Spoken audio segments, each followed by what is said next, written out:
नमस्कार, हिमवंत प्रदेश न्यूज में आपका स्वागत है। मैं भानु प्रकाश नेगी। उत्तराखंड में आजकल हर जगह एक ही हवा बह रही है और एक ही तरह की दुर्गंध हम कहेंगे उसको, भर्ती घोटाला।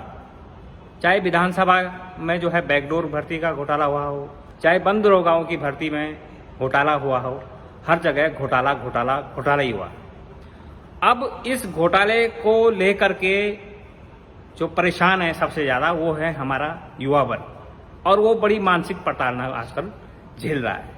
तो इस मानसिक प्रताड़ना को किस तरह से दूर किया जाए, आज हमारे साथ मौजूद हैं प्रसिद्ध मनोवैज्ञानिक डॉक्टर पवन शर्मा। उनसे हम आज बातचीत करेंगे। डॉक्टर साहब, हिम्मत प्रदेश न्यूज में आपका सबसे पहले तो स्वागत है। स्वागत है। सबसे पहले ये जानना चाहते हैं सर कि आजकल जिस तरह से जो हमारा युवा वर्ग है जी, उत्तराखंड का जी, वो जिस तरह की मानसिक प्रताड़ना को झेल रहा है जी, उसको आप किस तरह से समझ रहे हैं? खास तौर से भानु जी, आपने जिस तरह का मुद्दा उठाया है, जो कि आजकल भर्ती घोटाले की वजह से युवा अगर आजकल मानसिक त्रस्त हैं, तो यकीनन पहली बात तो ये जानने की है कि सिर्फ उनको मानसिक प्रताड़ना हो रही होगी जो इसमें बहुत ही ईमानदारी से और बहुत ही शिद्दत से जो इनके लिए तैयारी कर रहे थे। उन्हीं लोगों के साथ आजकल मानसिक प्रताड़ना भी है, उस इन लोगों को अवसाद भी हो रहा होगा, उन्हीं को दिक्कत हो रही होगी जिन्होंने ईमानदारी से ये परीक्षा फेस करी है। जी।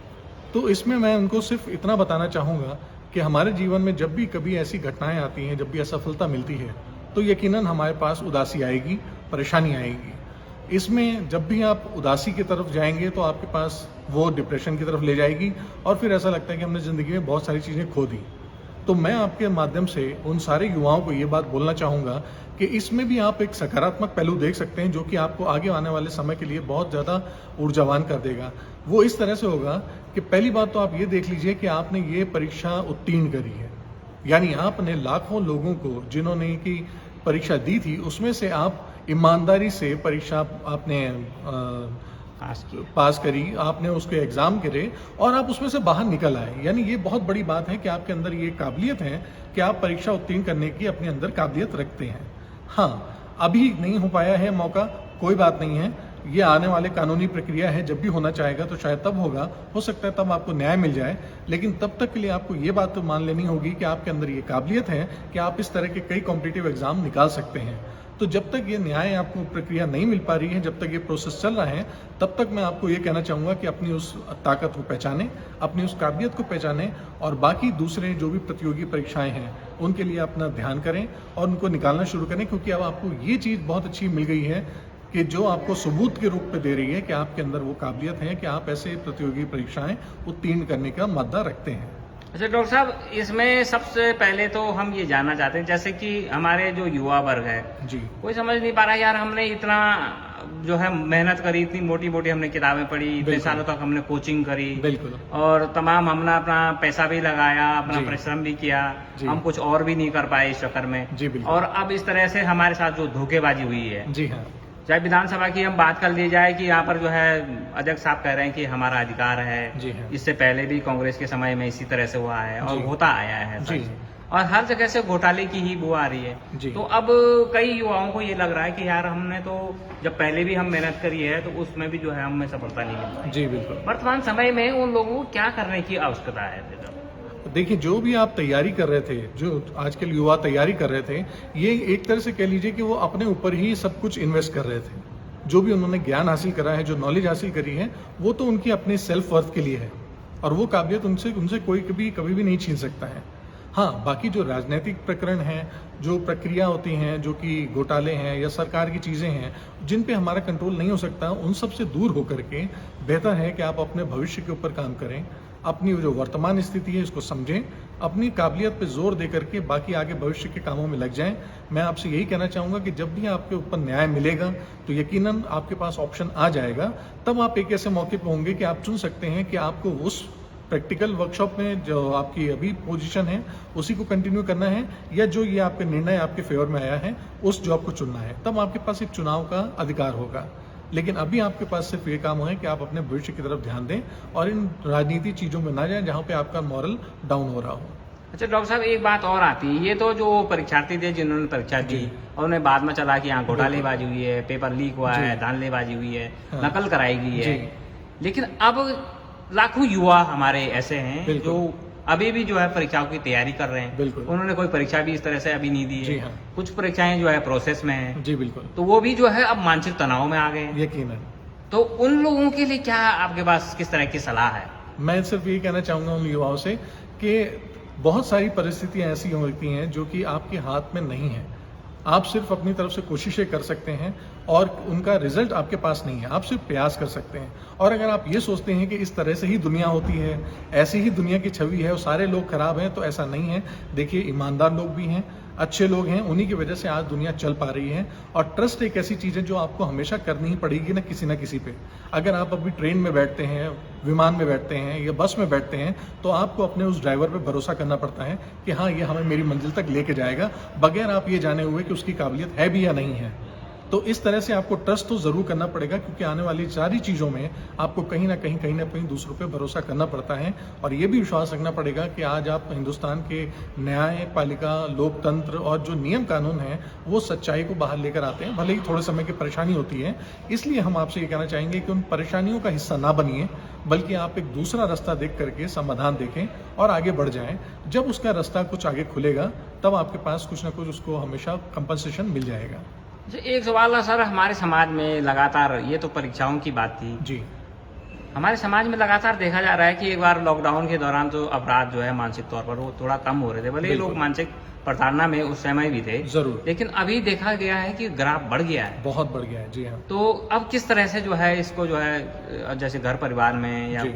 किस तरह से कम किया जा सकता है? बिल्कुल, देखिए, कोरोना के टाइम में जो अपराध कम हुए थे, आपको उसके पीछे का कारण ये बता दूं कि उस वक्त हर कोई लोग अपने जीवन को बचाने के लिए बचे हुए थे। वो ये चाहते थे कि हम अपना जीवन कैसे बचा लें।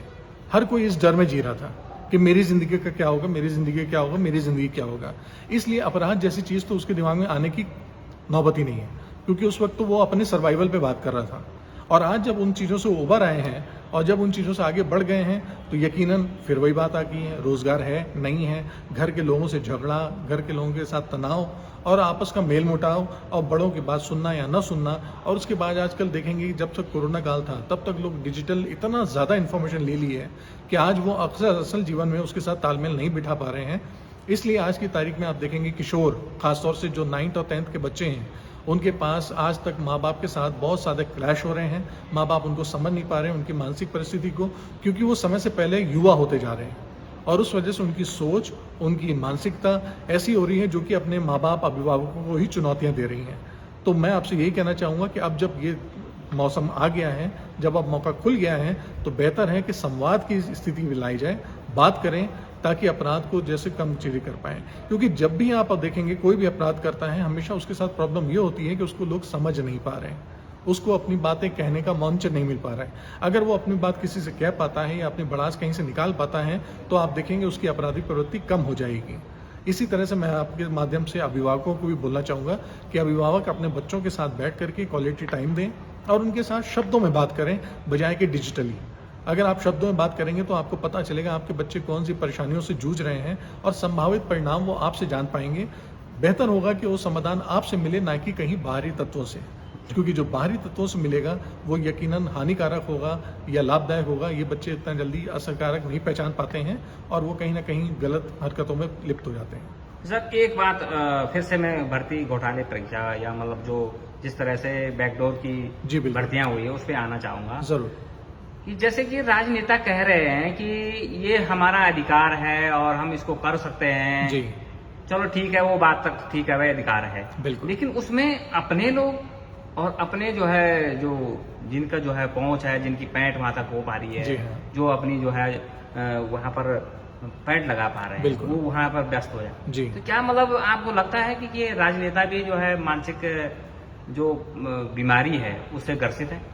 देखिए सर, ये व्यक्तिगत बात होती है, क्योंकि जब भी हम पद के साथ अपने आप को योग्य मानते हैं, अपनी पहचान मानते हैं, तो हम हमेशा उस पद के साथ इंसाफी करते हैं।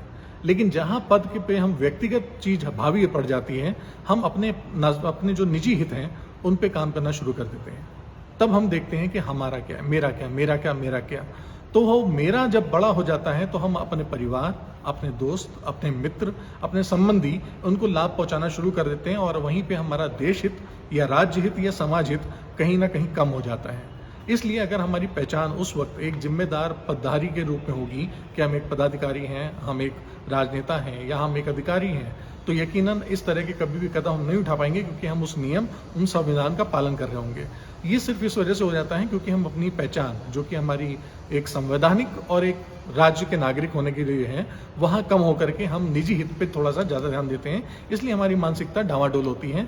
इसमें आप किसी भी एक वर्ग के ऊपर उंगली नहीं उठा सकते हैं। ये आम इंसान की मानसिकता होती है, सोच होती है कि उस वक्त कौन सी पहचान उसके ऊपर हावी हो जाएगी, और जैसे ही वो हावी होती हैं वो तुरंत घोटाला करना शुरू कर देगा। देश हित को छोटा सोच करके पहले वो अपना निजी हित को ज़्यादा महत्वपूर्ण मानेगा। अच्छा डॉक्टर साहब, अंत में हम आपसे जानना चाहेंगे कि जिस तरह से अब हमारे जो युवा वर्ग है वो जी मानसिक तनाव में है, जी उससे पहले भी हम बात इस विषय पे कर चुके हैं। बिल्कुल। मतलब एक ऐसी गोली जो आपकी तरफ से जाए जरूर। और उनका जो है ये मन मस्तिष्क फिर से फ्रेश हो जाए। जरूर, मैं यही कहना चाहूँगा। आपने बहुत अच्छी बात बोली, गोली, यानी उस पर असर करने वाली बात है।